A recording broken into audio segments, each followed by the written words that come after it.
Allah telah tetapkan jodoh kita, diatur oleh Allah. Ini yang terbaik untuk kehidupan kamu. Tapi Allah merahasiakan kepada kita siapa jodoh yang dimaksudkan. Maka kita berikhtiar, yang dengan ikhtiar itu ada pahala didapatkan.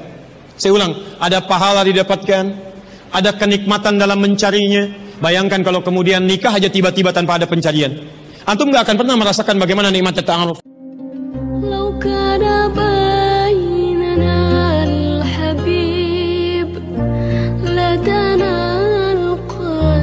والقريب من طيبة قبل المغيب طالبا قرب الحبيب.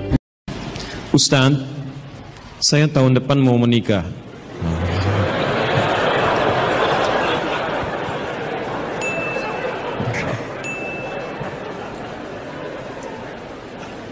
Selalu ada begini.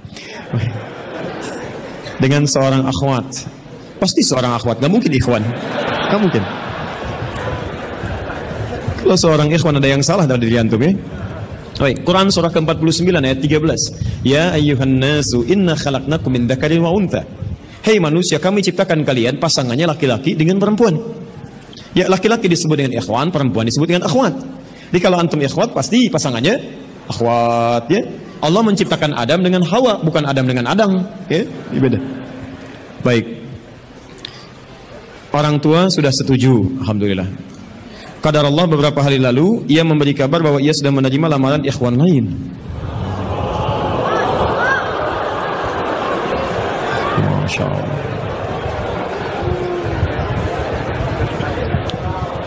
Baik, nasib. Padahal anak sudah sabar menunggu dia selama 4 tahun. Masya Allah. Baik, luar biasa. Kita sudah capek-capek hampir 2 jam mendapatkan cahaya, antum jadi meredup lagi. Masya Allah.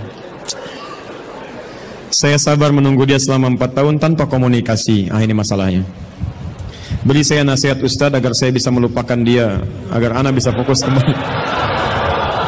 Allahu Akbar. Agar saya bisa fokus kembali menghafal Al-Quran dan hadis. Ini ujiannya. Jadi pertanyaan saya, antum pengen menghafal Al-Quran dan hadis atau pengen menikah? Baik. Quran surah ke-57 Al-Hadid ayat ke-22.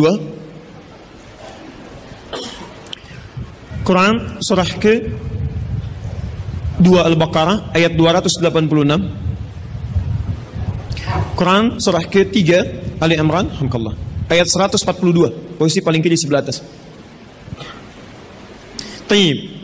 Saya mulai dari Quran surah Al-Hadid surah 57 ayat 22. Ma asaba min musibatin, tidak pernah ditetapkan satu kejadian, awas hati-hati, di bumi fil ardi wala fi anfusikum, atau menimpa dirimu, illa fi kitabin min qabli an nabraha, kecuali semua itu telah tertuliskan di dalam kitab sebelum semuanya nampak dalam kehidupan. Ayat ini ingin memberikan gambaran bahwa semua kejadian-kejadian yang terjadi di muka bumi ini, termasuk dalam terkait aktivitas kita, termasuk dalam pencarian jodoh kita, semuanya telah tertuliskan, diatur oleh Allah Subhanahu wa taala. Singkatnya, semua ada dalam aturan Allah.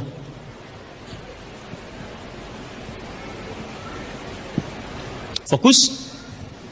Lihat, Allah telah mengatur si fulan hidup sekian sekian sekian, meninggal sekian sekian sekian, rizkinya sekian, jodohnya akan mendapatkan sekian sekian sekian.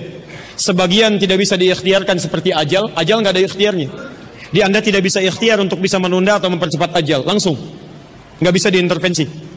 Sebagian ada yang harus diikhtiarkan, hukumnya sudah ada, cuman kita tidak tahu bagaimana dengan takdir yang telah Allah tetapkan.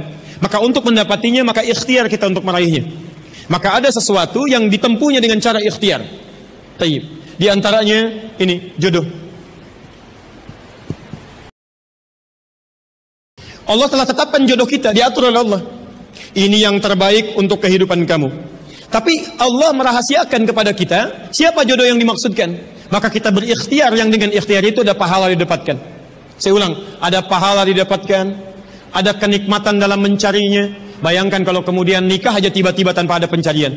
Antum nggak akan pernah merasakan bagaimana nikmat ta'aruf, bagaimana nikmatnya mengenal, bagaimana mencari, bagaimana pahala bersabar, bagaimana nikmatnya berdoa, bagaimana istikharah dalam menentukan jodoh kita. Itu semua menghasilkan pahala dalam kehidupan kita. Maka yang pertama, lihat ketentuan Allah yang pertama, apapun ikhtiar yang telah Anda tempuh, maka semua ikhtiar ini tetap tidak akan keluar dari aturan Allah Subhanahu wa taala. Jadi kalau antum tadi sudah menunggu selama 4 tahun tanpa komunikasi, Masya Allah, sudah siap melamar, tiba-tiba Masya Allah dibalap oleh orang lain. Tolong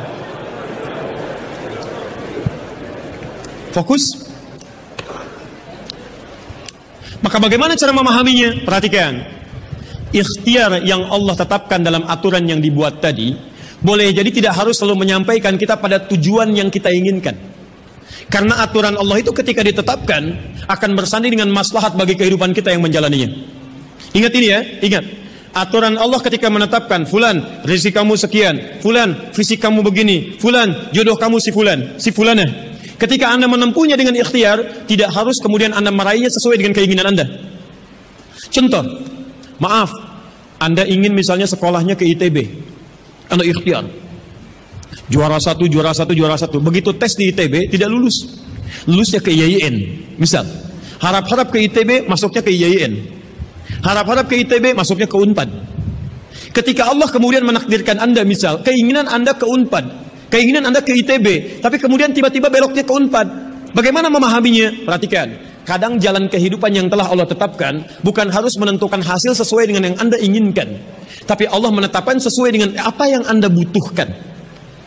Anda ingin ke ITB, tapi apa yang Anda dapatkan di ITB bukan maslahat buat kebutuhan Anda, maka dibelokkan oleh Allah ke Unpad supaya Anda mendapatkan apa yang Anda butuhkan dalam kehidupan Anda. Karena Allah mengabulkan apa yang Anda butuhkan, bukan apa yang Anda inginkan.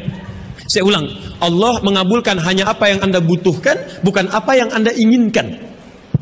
Ada 3 jenis cara pengabulannya. 1, jika kebutuhan Anda sesuai dengan maslahat kehidupan Anda meminta. Maka jika keinginan Anda dalam permintaan sesuai dengan kebutuhan Anda, maka segera dikabulkan. 2, ada yang ketika Anda memohon, Anda belum sanggup untuk mendapatinya. Nanti ketika Anda mulai sanggup, disitulah kemudian Allah berikan. Antum punya anak 5 tahun, antum kaya, punya banyak uang, kemudian anak itu minta dibelikan motor. Dibelikan nggak? Uangnya ada, motornya siap dibeli. Anak baru 5 tahun, minta dibelikan motor, dibelikan nggak? Kenapa? Karena dia belum sanggup menggunakannya.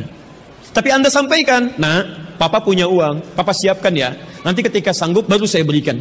Demikian ketika Anda meminta kepada Allah Subhanahu wa taala dan memohon. Maaf, Anda mohon, belum dikabulkan juga. Boleh jadi bukan Allah belum mengabulkan, tapi Anda belum siap untuk menerimanya. Contoh, Nabi Muhammad SAW berdoa kepada Allah supaya kiblat dipindahkan dari Masjid Al-Aqsa ke Masjidil Haram. Kapan berdoanya? Sejak di Mekah. Kapan dikabulkan? Saat ke Madinah. Kurang lebih 3 tahun baru dikabulkan.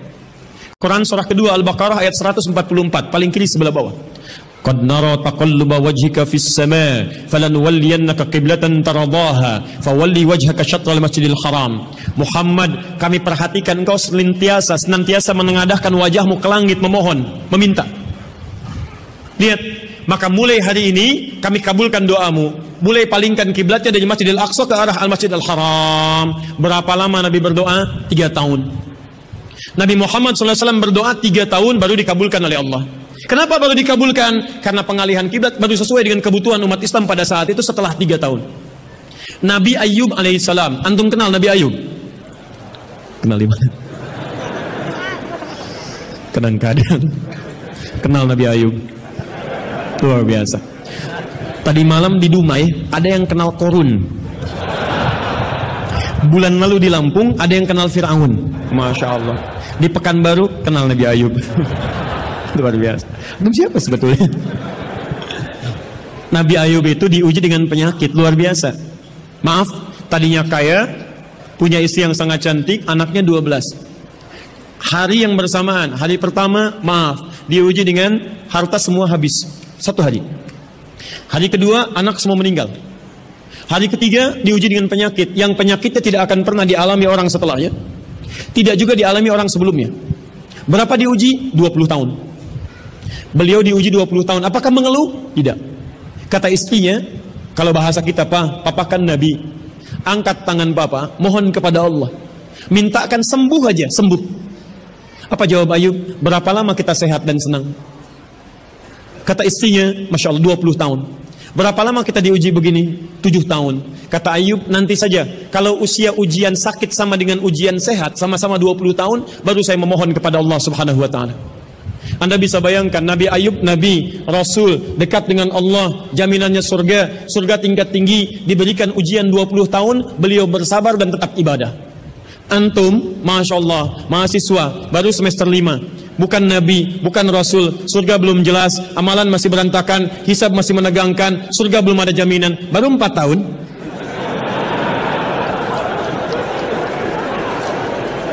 Itu yang terbaik buat antum. Yang terbaik.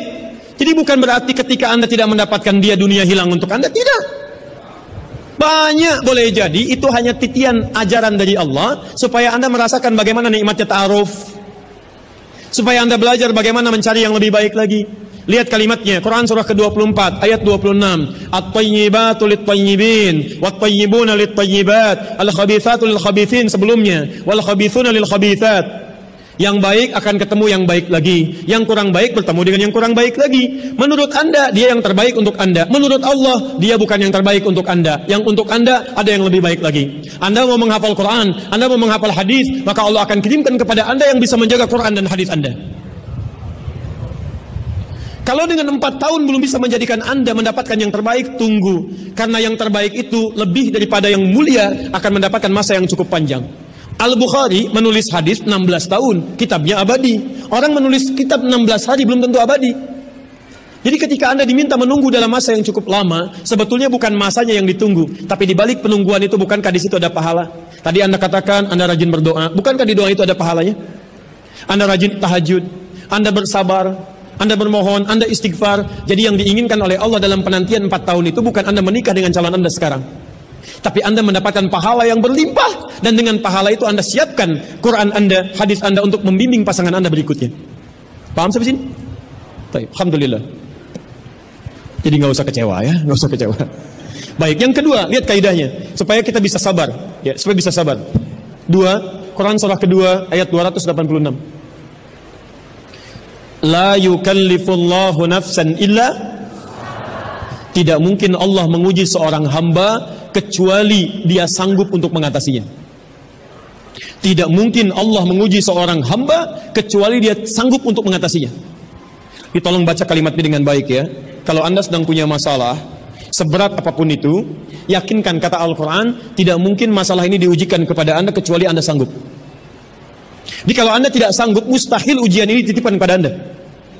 Jadi kalau Anda sekarang bisa sedang punya ujian seberat apapun, itu tandanya cuman Anda yang sanggup, yang lain tidak sanggup. Makanya tidak diujikan kepada pemuda lain, cuman Anda, karena Anda yang sanggup menanggung bebannya. Orang lain mungkin sudah naik ke atas atap tuh, loncat, tidak. Anda tidak. Karena cuman Anda yang mampu, bukan orang lain.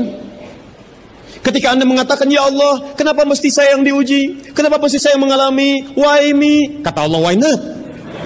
Kenapa tidak? Cuman kamu yang mampu, kamu yang harus dapatkan pahalanya, yang lain tidak. Cuman Anda yang jadi pemuda yang kuat, yang lain belum tentu. Tapi nggak usah terlampau bangga, langsung pulang dari sini bikin status. Memang cuma saya yang mampu. Masya Allah. Pekerjaan. Ya. Yang ketiga, tetap ikhtiar. Quran surah 49 ayat ke-13. Jadi jangan sampai, maaf, ya, peluang Anda tidak mendapatkan yang tadi Anda telah harapkan, menjadikan Anda putus dalam berikhtiar. Cari, masih banyak perempuan semuka bumi. Masa tidak ada yang cocok untuk Anda? Lihat, ya ayuhan nasu inna khalaqnakum min dzakarin wa unsha wa untha wa ja'alnakum syu'uban wa qabail lita'arafu. Hei manusia, kami ciptakan engkau laki-laki, ada perempuan jodohmu. Dan kami pisahkan berbeda-beda daerah. Ya, lihat syu'ub, beda daerah, RT, RW, lurah, kecamatan, kabupaten sampai sedunia. Kalau nggak ketemu di satu RT, cari satu RW ya. Yang nanya tadi. Kalau tidak ada satu RW, cari satu kampung. Masa nggak ada yang ketemu? Boleh menikah dengan perempuan sekampung? Tidak. Masa sekampung mau dinikahi? Tidak. Batas paling maksimal 4. Sekampung tidak pilih satu dari sekampung. Sekampung mau dinikahi, Masya Allah. Silahkan cari, ya. Anda tadi masih kuliah kan? Silahkan cari, barangkali ketemu di kampus, ya. Boleh menikah dengan seorang anak yang sedang kuliah? Tidak sedang kuliah masa dinikahi, pulang dulu dari situ, ya. Pulang dari kampus, baik-baik di rumah baru nikah. Ini di kampus mau dinikahi. Ya. Cari silakan. Nggak ketemu misalnya, mohon maaf, ya, satu kecamatan, kabupaten. Nggak ketemu beda provinsi. Anda orang Riau, mungkin jodoh Anda ada di Jawa. Cari, ta'aruf. Nggak ada di Jawa, ada di Sumatera. Nggak ada Sumatera, ada di Papua. Luas. Indonesia terbentang 5.200.000 km persegi. Luasnya. Kata Ahmad Mansur Surya Negara, pakar sejarah, dalam bukunya Api Sejarah, halaman ke-19, paragraf yang kedua, baris 1 sampai 3, paling kanan sebelah atas. Luas Indonesia itu daratnya 2 juta kilometer persegi, lautnya 3.200.000 kilometer persegi. Daratan dan lautan, masya Allah, 5.200.000 kilometer persegi. Masa nggak ketemu? Pulaunya 13.677 pulau. Itu belum termasuk Pulau Gadung dan Pulau Gebang. Ada semua. Nggak ada di Asia Tenggara, nggak ada Asia Tenggara di Asia, nggak ada Asia Amerika, nggak ada Amerika di Eropa, nggak ada Eropa di Afrika. Masa nggak ada yang cocok? Kalau tidak ada, mungkin antum ahli surga, karena itu pun jodoh antum pun bidadari surga. Masya Allah. Tapi sebelum ke surga, baiknya menikah dulu di dunia, ya. Sebelum kiamat kurang 2 hari. Tuh, mic aja ada pilihan, masa antum tidak ada?